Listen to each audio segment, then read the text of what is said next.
ఆంధ్రప్రదేశ్లో వైసీపీ అధికారాన్ని కోల్పోయినటువంటి నేపథ్యంలో ఆ 11 మంది శాసనసభ్యులతో జగన్మోహన్ రెడ్డి శాసనసభకు వస్తారా లేదా డుమ్మా కొడతారా అనేది సర్వత్రా చర్చనీయాంశంగా మారినటువంటి నేపథ్యంలో ఈ అంశం మీద మనం విశ్లేషణ చేసుకునే ప్రయత్నం చేద్దాం. ప్రస్తుతం మనతో పాటు ఉన్నారు ప్రముఖ సీనియర్ జర్నలిస్ట్ డివిఎస్ గారు. సార్తో మాట్లాడదాం. సార్ నమస్తే. సార్ నమస్తే. ఆంధ్రప్రదేశ్లో జరిగినటువంటి సార్వత్రిక ఎన్నికల్లో వైసీపీ ఘోర పరాభవాన్ని అయితే చవి చూడాల్సి వచ్చింది. కేవలం జగన్మోహన్ రెడ్డితో సహా 11 మంది మాత్రమే శాసనసభ్యులు వైసీపీకి మిగిలిన పరిస్థితి మనం చూస్తున్న నేపథ్యంలో ఇప్పుడు ఆ 11 మంది శాసనసభ్యులతో జగన్మోహన్ రెడ్డి అసెంబ్లీకి వస్తాడా లేదా డుమ్మా కొడతాడా అనేది ఇప్పుడు సర్వత్రా చర్చనీయాంశంగా అయితే మారింది. సార్ దీని మీద మీ విశ్లేషణ ఏంటి? అసలు జగన్మోహన్ రెడ్డి అసెంబ్లీకి వస్తాడా, వస్తే కంటిన్యూగా వచ్చే అవకాశం ఉందా, లేదంటే అసలు ఆయన ప్రమాణ స్వీకారం చేసి ఇక అసెంబ్లీకి దూరంగా ఉండబోతున్నారా అంటే ఏం చెప్తారు? 19వ తారీఖు నుంచి అసెంబ్లీ అంటున్నారు. 18 ఏదో క్యాబినెట్ భేటీ ఉంటుందని, 19 అసెంబ్లీ అని మనకు వార్తలు వస్తున్నటువంటి దీంట్లో మరి ఆ అసెంబ్లీ సమావేశాలకు తొలి రోజున మనకి జగన్మోహన్ రెడ్డి కనపడతాడా, కనపడ్డా? ఎమ్మెల్యేగా ప్రమాణ స్వీకారం చేసి తర్వాత అసలు అసెంబ్లీకి అడుగు పెడతాడా, లేదంటే ఆయన డుమ్మా కొడతాడా? జనరల్గా తొలి రోజు ప్రోటైమ్ స్పీకర్గా ఎక్కువ సార్లు గెలిచినటువంటి వ్యక్తికి మనం ఇస్తారు. తెలంగాణలో కూడా అసదుద్దీన్ ఓవైసీ ఎవరితోనో పెట్టి అక్బరుద్దీన్ ఓవైసీ. అట్లాగే ఇక్కడ కూడా ఆంధ్రప్రదేశ్లో మరి ఎక్కువ సార్లు గెలిచిన దాంట్లో గోరంట్ల బుచ్చి చౌదరి గారు 7-8 సార్లు గెలిచిన దాంట్లో ఆయన ప్రోటైమ్ స్పీకర్గా ఉంటారని మనం వార్తలు చూస్తున్నాం. అయ్యన్న పాత్రుడు కాబోయే స్పీకర్ అని కూడా అంటున్నారు. ఏది స్పీకర్గా అయ్యన్న పాత్రుడిని పెడుతున్న దీంట్లో ప్రోటైమ్ స్పీకర్గా గోరంట్ల బుచ్చి చౌదరి చేత మరి ఆయన ప్రమాణ స్వీకారం చేయించుకుంటాడా, చేయించుకోవడం? ఎవరు? జగన్మోహన్ రెడ్డి. మనం చూసాం అసదుద్దీన్, ఆయన ఎవరు, అక్బరుద్దీన్ ప్రోటైమ్ స్పీకర్గా ప్రమాణ స్వీకారం చేపిస్తానంటే బీజేపీ వెళ్ళాల. ఎక్కడ? తెలంగాణలో. అదే వాళ్ళకి మాకు ముస్లిమ్స్ అనే దీంట్లో ఆయన చేసిన పనులు కావచ్చు మొత్తానికి వీళ్ళు బహిష్కరించారు బీజేపీ. అది సిద్ధాంతపరంగా. ఏది? బీజేపీ తెలంగాణ అసెంబ్లీ తర్వాత రెగ్యులర్ స్పీకరు ప్రసాదరావు గారు ఎవరో వచ్చిన తర్వాత ఆయన చేత చేయించుకున్నారు.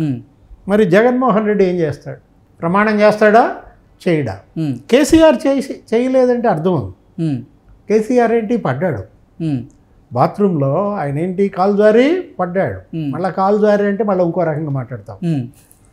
అనారోగ్య సమస్య వల్ల వెళ్ళలేకపోయారు ఆయన. ఆయన ఏంటి, బాత్రూంలో స్కిడ్ అయ్యాడు. అందుకే సర్జరీ అయింది. అదే కాలు జారి అనే పదం బదులు స్కిడ్ అంటున్నాను. ఏంటి, పడ్డప్పుడు ఆయన తుంటి దగ్గర ఎముక ఎరగటము, పెద్ద సర్జరీ, ఆయన వెళ్ళలేకపోవడం. మరి జగన్మోహన్ రెడ్డి ఏం పడలేదు కదా. ఆయన పార్టీ పడింది కానీ ఆయన బళ్ళ స్కిడ్ అయింది ఆయన కాదు కదా. ఆయన గెలిచాడు ఎక్కడ? పులివెందుల్లో. పార్టీ ఏమో పడింది. 151 నుంచి ఎంతకు పడింది?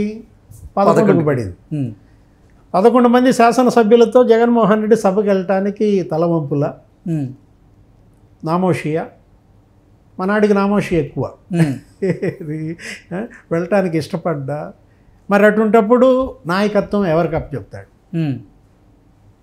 జగన్మోహన్ రెడ్డి ఆప్షన్స్లో వైఎస్ఆర్ ఎల్పీ లెజిస్లేచర్ పార్టీని లీడ్ చేసేది పెద్దిరెడ్డి.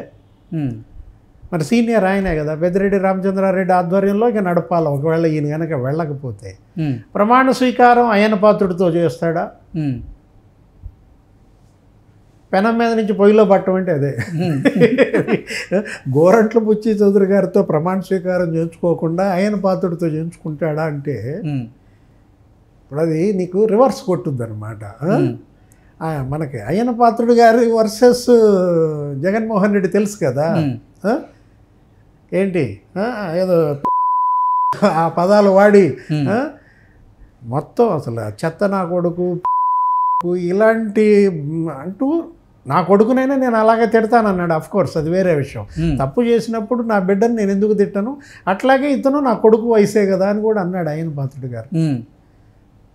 ఎవరితో ప్రమాణ స్వీకారం చేయించుకోవడం జగన్మోహన్ రెడ్డికి ఇష్టం? $1 మిలియన్ క్వశ్చన్. గోరంట్ల బుచ్చి చౌదరి గారా లేదంటే అయ్యన్న పాత్రుడు గారా? అసలు ప్రమాణ స్వీకారం ఏమి వద్దంటాడా? అది తప్పు.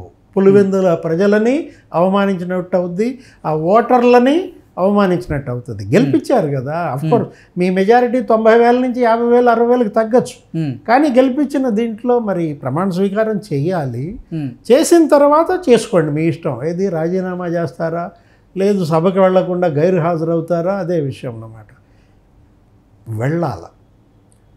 వెళ్ళి నగుబాటు పాలవ్వాలి. వాళ్ళు కనుక అవమానాలకు కనుక గురి చేస్తే అవమానపడాలి.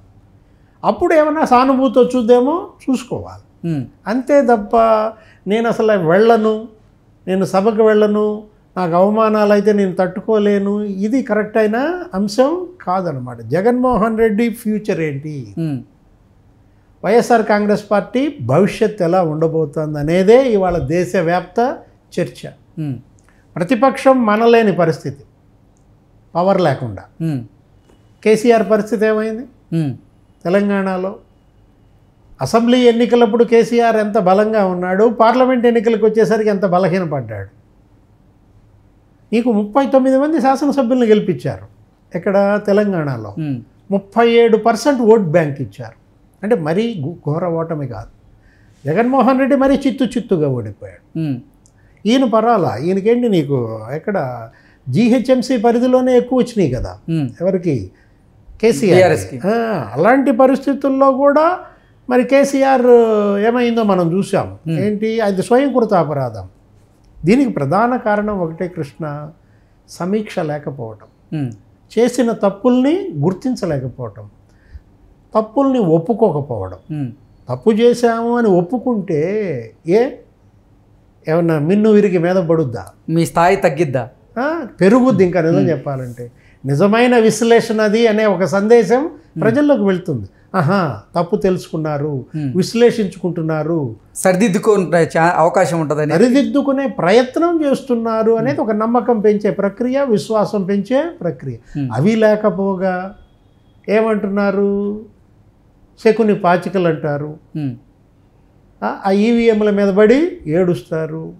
అదే ఈవీఎంలకి మళ్ళీ ఇంతకుముందు ఈయనే సర్టిఫికెట్ ఇచ్చాడు గత ఎన్నికల్లో. ఏంటి, జగన్మోహన్ రెడ్డి ఈవీఎంలు ఎలా తప్పు అంటూ పెద్ద లెక్చర్ ఒకటి ఇచ్చాడు. ఏమని, మీరు నిజంగా ఈవీఎం నొక్కగానే స్లిప్ పడుద్ది, దానిలో ఆ స్లిప్ మీద మీకు గుర్తుపడుద్ది, నీకు అనుమానం వస్తే అప్పుడే అభ్యంతరం చెబుతారు కదా, 80% మరి అంతమంది ఓట్లు వేశారని ఈయనే ఈవీఎంలకు సర్టిఫికెట్ ఇచ్చాడు. ఇప్పుడేమో వాటిని మళ్ళీ శకుని పాచికలు అంటాడు. ఏం జరిగిందో దేవుడికే తెలియాలంటాడు. ఏం జరిగిందో ప్రజా తీర్పు దేవుడికి కాదు తెలిసేది, ప్రజలకు తెలుసు ప్రజా తీర్పు. ప్రజలు ఇచ్చిన తీర్పు నువ్వు గుర్తించటం లేదు, నువ్వు యాక్సెప్ట్ చేయటం లేదు. నీ భవిష్యత్తు ఏంటో దేవుడికే తెలియాలి.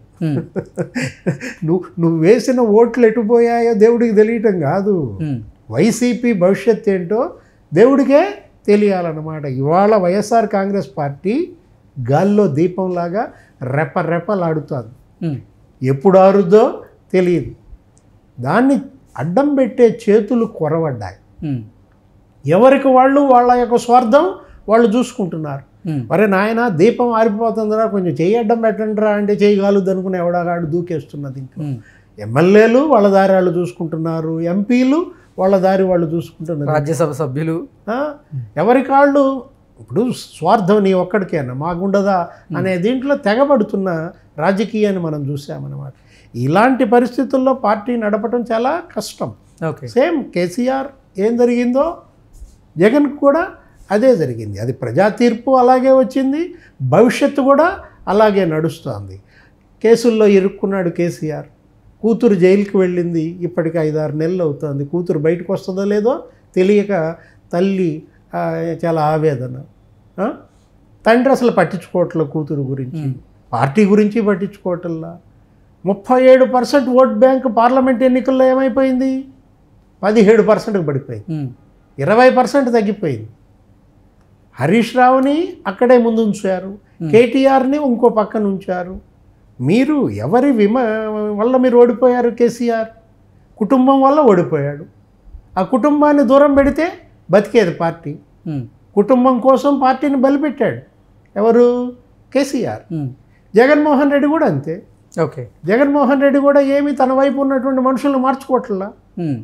బీసీ నాయకత్వం, ఎస్సీ నాయకత్వం పెంచకుండా నిన్నగాక మొన్న ఏం చేశాడు, మిథున్ రెడ్డిని లోక్సభ పక్ష నాయకుడు పెట్టాడు, విజయసాయి రెడ్డిని రాజ్యసభ చెప్పాడు, సుబ్బారెడ్డికి మొత్తం పార్లమెంటరీ పార్టీ రాసిచ్చాడు. వాళ్ళ వల్లే కదా ఈయన ఓడిపోయింది. ఏ సుబ్బారెడ్డి, ఏ విజయసాయి రెడ్డి, ఏ మిథున్ రెడ్డి, పెద్దిరెడ్డి, సజ్జల రామకృష్ణారెడ్డి, వీళ్ళ వల్ల ఇంత ఘోర ఓటమి పాలైతే అతనిలో పశ్చాత్తాపం లేకుండా వాళ్ళతోనే నడుపుతుంటే దీపం ఆర్పేస్తారు ప్రజలు.